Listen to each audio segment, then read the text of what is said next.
Welcome to the Human Capital Innovations Podcast, your go-to source for personal, professional, and organizational growth and development.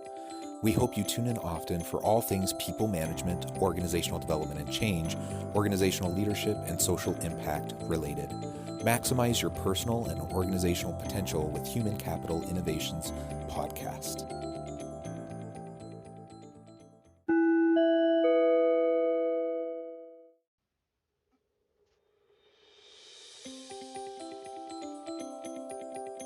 Welcome to the Human Capital Innovations Podcast.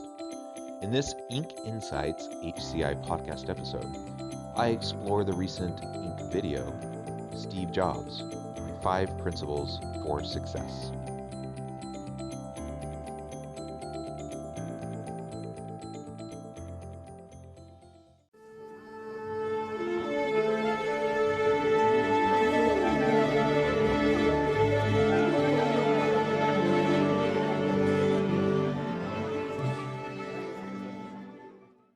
Welcome back to the Human Capital Innovations Podcast.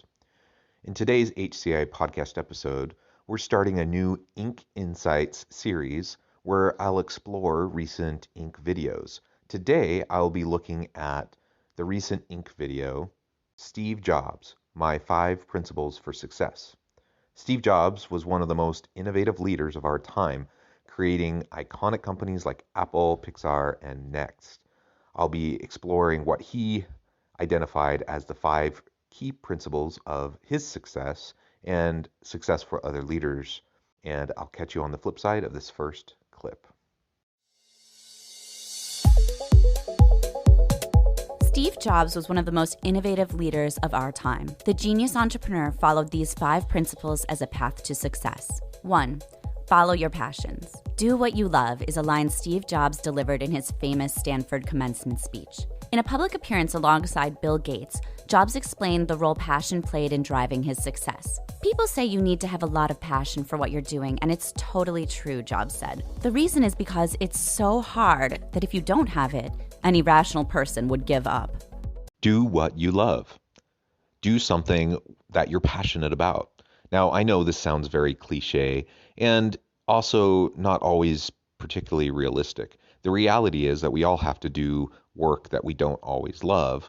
We can't always do the types of things that just get us super excited and get us hopping up out of bed, racing off to work every morning.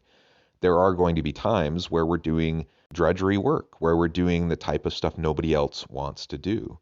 It's the nature of work that sometimes we get to do really cool, fun stuff that excites us, and at other times we have to do more mundane things.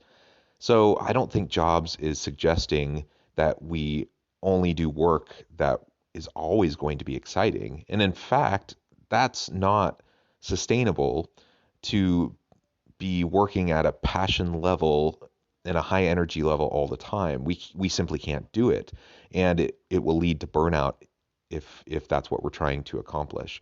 But if we recognize the importance of having passion and a balance in the type of work that we're doing, then I think we can accomplish what Jobs is talking about. I know that some of the things that I do, I really love doing, and I get excited about it. And even if I don't feel like doing something on a particular day because I'm feeling a little bit lazy, I know it's meaningful. I know it's impactful.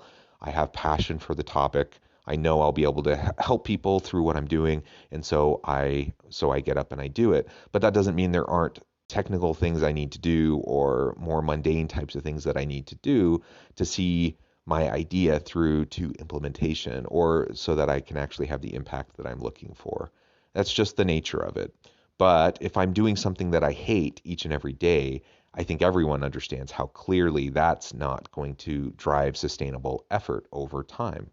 I made a decision early on in my career to switch my focus from something I was quite good at, but something I honestly couldn't see myself doing for the rest of my career.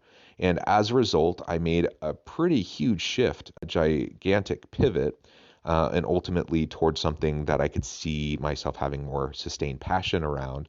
And that has been one of the best decisions I ever made. And it certainly has driven a lot of the successes that I've seen throughout my adult life and throughout my career. So let's not be quick to throw this one away, even though I know a lot of people think that it's kind of fluffy and it's cliche, we can find balance and we can do something that we're passionate about and something that we love. 2. Simplify everything. Simplicity is the ultimate sophistication, Jobs once said. Jobs strive to build simplicity into everything from design to strategy. When Jobs returned to Apple in 1997 after being fired 12 years earlier, his first initiative was to slash the number of product offerings by 70%. He wanted Apple's engineers to focus on the 30% that was left, or what Jobs called the gems. Simplifying everything. It's a pretty simple concept. And as someone who strives for minimalism in my life as a general principle and rule, this one really resonates with me. Simplifying everything doesn't mean watering things down. It doesn't mean not working hard to be thorough in your industry and providing meaningful products and services that people will value. Actually, quite the opposite. Focusing on more specific elements and simplifying actually can drive greater market success because you're focusing in on those elements that you're really good at, that have the most promise. And so often we find ourselves spinning our wheels around this huge catalog of offerings that ultimately we just cannot see through. We just don't have all of the resources to put the attention towards each of those elements. And so what Jobs did, and greatly reducing Apple's product line and focusing in on what their hidden gems were, what they were really doing well, it makes a lot of sense.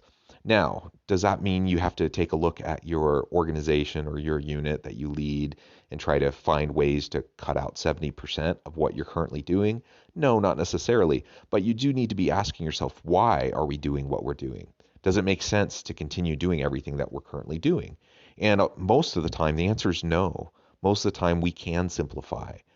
We can refocus our efforts. Focusing our efforts doesn't happen when we have 100 different things happening. That's not focus. That's a shotgun approach. But we can focus our efforts on those things that really have high potential. We can fall forward and fail fast and experiment. And when things aren't working out, we don't just keep doing them just because we're doing them or because we're afraid of hurting someone's feelings who has put a lot of work into it, but rather we pivot and we focus on those things that have the greatest potential.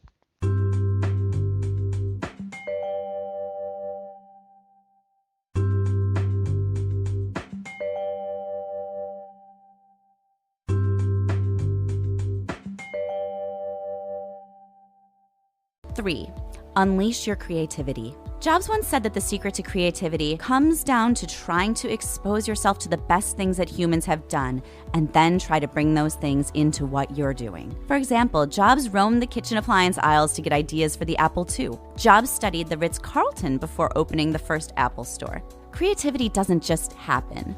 Expose yourself to ideas outside of the field you're working in. Now, many people believe that they're not creative. They think that some people are inherently born creative and have that creative element to them, and others just don't. What we know from the science is that that's not actually true, that anyone can be creative. It's about the environment we're in and how we work at the creativity. So the examples that were briefly shared about Jobs going and observing other areas that were completely disconnected from his industry and from Apple. He did that to get ideas. So in some cases, he's coming up with new, really creative, innovative ways of thinking about Apple and technology and his product line. But in other ways, he's just gleaning the best ideas from other areas. And so when we create an environment in which we have broad exposure to a variety of viewpoints, a variety of different inputs, and we're constantly exploring and questioning, looking for these ideas everywhere that we are, then we don't need to reinvent the wheel. We don't have to come up with the next Nobel Prize winning idea.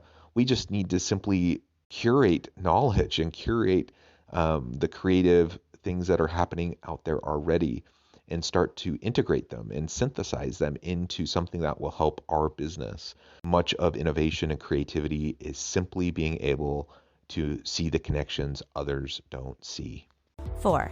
Create insanely great customer experiences. Jobs believed that the key to the Apple Store's success was its people. Apple hires for personality. They can teach anyone to sell an iPad. They can't teach friendliness. Hire for personality and culture fit first. Customer experience is about being customer centric, and it's about being employee centric because it's the employees in your organization that are going to drive customer experience. When you value your people and when you invest in them and when you hire according to culture fit and according to who's going to be able to provide the best customer experience, then lo and behold, customer experience goes up. And there's so much research to show that when your employees are more motivated, more engaged, and more satisfied with their work, when they find meaning in what they do, that the experience of customers and customer loyalty and customer commitment to your brand, that it all goes up.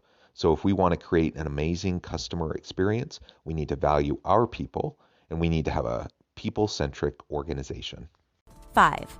Become the storyteller in chief. Steve Jobs delivered theatrical presentations before PowerPoint or Keynote were invented. In the 1984 launch of the first Macintosh, he painted a picture of a villain, a struggle, and a hero. With a magician's flourish, he even pulled the computer out of a black canvas bag sitting on a table in the middle of a darkened stage. Jobs turned product launches into performances. Don't introduce products, tell a story.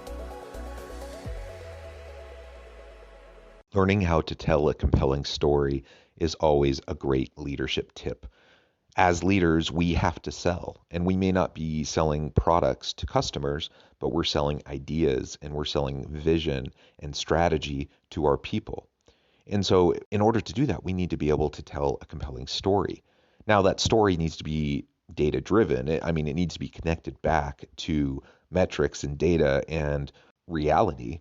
But we have an opportunity to translate that data. We have an opportunity to translate the analytics and metrics that we have at our fingertips and tell a compelling narrative around that data that then can help drive commitment towards the vision or the strategy or the purpose that we're defining for our people and helping them to have a clear understanding of what they need to be doing moving forward, setting clear expectations and helping them know how they can leverage the company's story to better the lives of their people and the customers that they serve. I appreciate you joining me for this Inc. Insight episode. And as always, I hope you stay healthy and safe, that you can find meaning and purpose at work each and every day. And I hope you have a great week.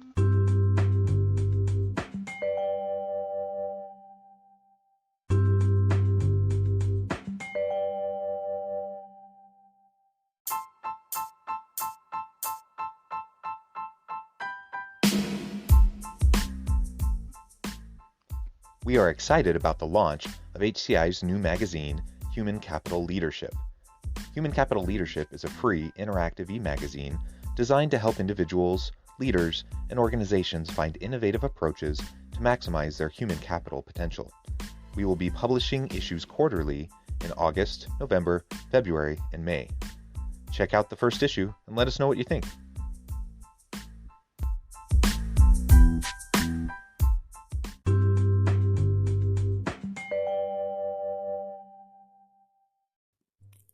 Thanks again for joining us for this episode of the Human Capital Innovations Podcast. I hope you stay healthy and safe and that you have a great week.